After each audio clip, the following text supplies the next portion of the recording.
How's it going, YouTube? This is WifiMerriman here today, bringing you guys a best of 3 against Bubs off of YouTube. I went over on his channel and I asked him, hey man, you're doing pretty good content and stuff. He's kind of new to YouTube, and I was like, hey man, you want to do a best of 3, you know, to test your strengths maybe and kind of get you out there a little bit. And letting people know who you are and stuff, you know, and he accepted it pretty easily actually. But anyway, if you're looking at my team, you're like, WifiMerriman, what are you running here, dude? What is going on? This team is basically my second attempt to a Belly Drum Charizard team. Belly Drum Charizard has always been one of my more favorite Pokemon to use. And if you go back at the history of this channel, which isn't that very long ago, that was one of my first teams I actually used, was a Belly Drum Charizard. So I'm really looking forward to kind of using one again. And well, I'm actually entered into a tournament, so I don't even know if this is a good idea to showcase this team, because this is a team I'll be using in that tournament as well. But hey, if you're watching this and you're gonna be in that same tournament, I mean, hey, I guess you get the advantage. No big deal. But anyway, let's go into our best of 3. Alright, so he goes ahead and leads his Primarina and Togekiss as I go Indeedee and Charizard. Right off the bat, I know Primarina has that hyper voice, so I'm like, I ain't keeping Charizard in, because Charizard's my main offense, my main guy actually. So I'm like, no, I'm gonna go into Rillaboom, take this hyper voice. I know what's coming. Hopefully it followed me from the Togekiss, but I wasn't really for sure about that. I do go for Expanding Force, and this is something I may actually switch out for Psychic, because this happens so many times. I'll end up switching Rillaboom in or something, and then I don't get to hit the double target with my Indeedee, which most of the time it really doesn't matter, because when Rillaboom comes in here, and in most situations, there's a reason he comes in here to handle like a Fret, like a Primarina, like a Milotic, like a Trianitar. You know, Rillaboom can really handle him. But it's just a matter of fact, though, there are other situations where it would be nice to just have Psychic. But anyway, we go for Grassy Glide again. Hyper Voice does come back out. I'm taking it like a champ. I know he has that throat spray, but Rillaboom's taking it very well. Togekiss keeps on using Follow Me, not really being an offensive threat at all. So I'm like, okay, I think I'm okay in this scenario.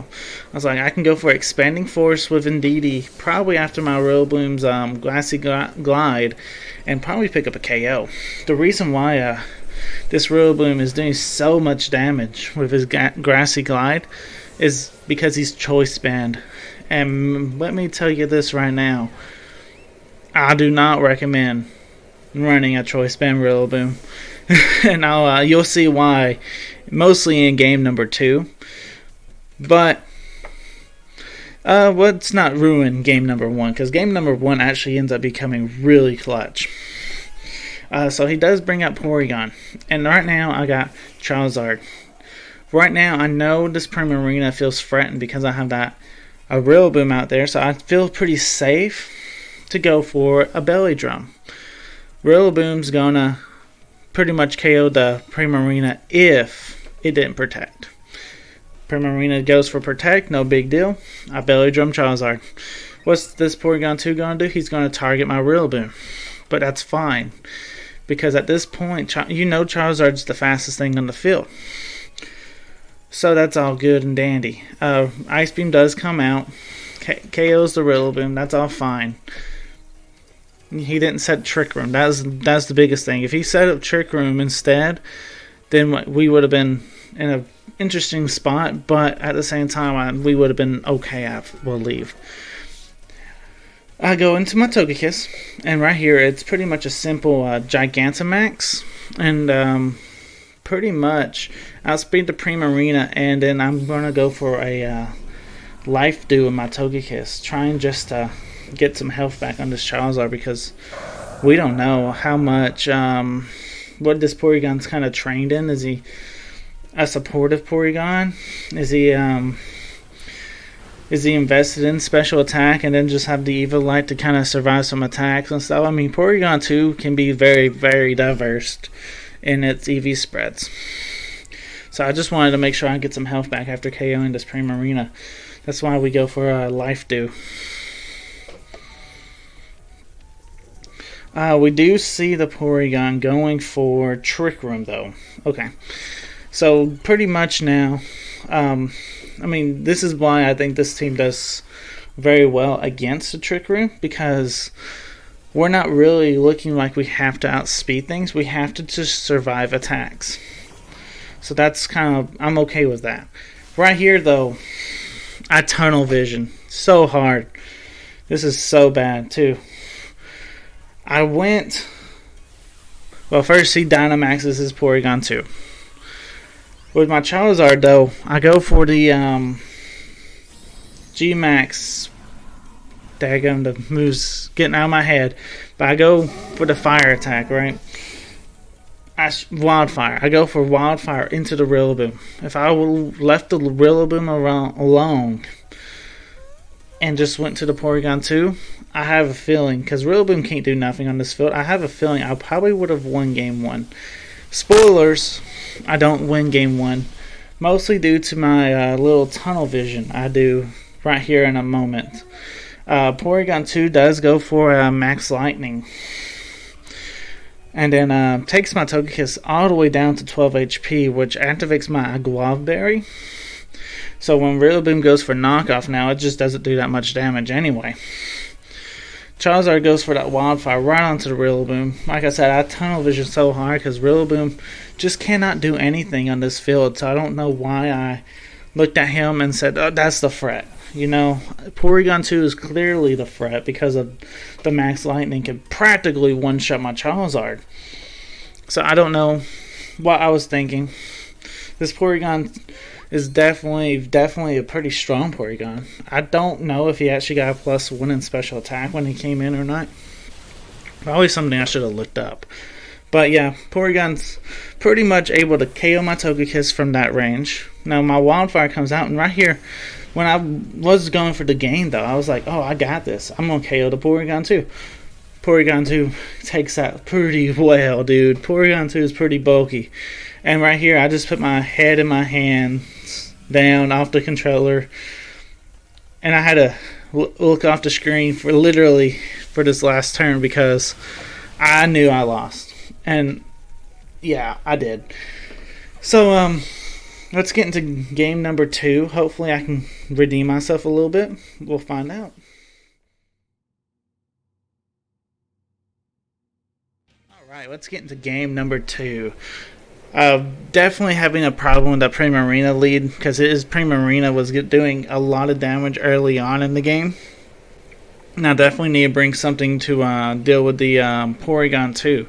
So my lead is going to be Rillaboom and Togekiss to really focus down on that Primarina. Got Conkeldurr and Charizard in the back.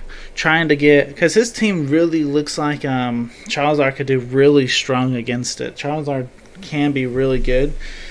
So I still want to try and pull off that same strategy as I did last time, but maybe focus harder on that Porygon 2 because that Porygon 2 was able to take a +6 Max Wildfire. Which, I mean, if you really think about that, that's pretty bulky. But his Porygon 2 is also doing a lot of damage, so I'll have to find a way to kind of balance things out and maybe try and take it out. But, obviously, he has the option of switching things up, and he actually brings out 2 new Pokemon to the scene, which is Cinderace and Bisharp. I don't know anything about either one of these on his team. I mean, I'm assuming they could probably be considered standard sets and stuff, but I did not like my Rillaboom being in this situation because Cinderace could definitely do a lot of damage to it, and Rillaboom really cannot do any damage to this board anyway. And Rillaboom's very important for the for late game if he has the Primarina. So I need to preserve that. So I'm going to pretty much sack my Togekiss here, going into a follow me where Cinderace is going to go for Max Airstream. hitting me just weak enough to where it would not proc my Guava Berry. But even if it did proc my Guava Berry, I don't think I would take this Iron Head anyway. So, yeah. I mean, if I did take the Iron Head, then the next turn I probably would have followed me and sacked the Togekiss anyway. So I didn't really lose much out of. I really didn't miss too much out of that. Right here, I do go into Charizard. I'm trying to think to myself, it's like, I really don't want this to be a fast game. I really kind of want to try and get a comeback in this somehow. So right here, I was like, okay, I'm just going to not even worry about belly drumming. I got to get damage out here on the board because I have no damage, basically, other than some Life Orb hits, you know. So I was like, okay, Charizard Dynamax, let's go. Right here, he goes for the Protect on Bisharp, and then Max Airstream. Thankfully into Charizard. I think he was predicting my Conkeldurr to be protecting as well. So he's like, okay, I can get value out of Max Airstream into Charizard. But my Conkeldurr did not go for Protect. It actually goes for Drain Punch, but that's after Charizard. Right here, Charizard eats his Citrus Berry, gets back to about half health. Go for the G-Max Wildfire. Does decent enough damage. I'm okay with that damage. It's alright damage. Conkeldurr goes for Drain Punch, punches the Bisharp, but Bisharp's able to protect himself. Alright, so Wildfire comes out, breaking the potential Focus Sash on Bisharp. So right here, I know that the Bisharp is under a lot of pressure. So he's going to switch Bisharp out. Not necessarily knowing who he's going to switch it out to, but he does switch it out to the Togekiss. So right here, I do protect my Conkeldurr, knowing that a Max Airstream is coming my way. I have to start playing a little bit of a get into my opponent's head a little bit, because he's already took game one. I gotta kind of start reading him a little bit, you know, not playing passive, you know, because I could have went easily for a Mach Punch, but then he would have went to Togekiss and ate that. So I have to kind of think a turn or two ahead of him at this moment. So right here is like, okay, he's gonna go for Airstream. I'm gonna go for Rockfall. Playing a little bit of a rock paper scissors type thing going on, you know. You kind of get into your opponent's head, and well, we actually scored a knockout on the Cinderace, which is pretty awesome. So right here, Togekiss is on the field. I just revealed I had Rockfall, so I was like, okay, Togekiss definitely cannot feel safe in this situation anymore, you know, not being able to really take the hits. Right here, I believe he goes into Bisharp after taking a little bit of time to decide what he wants to do next.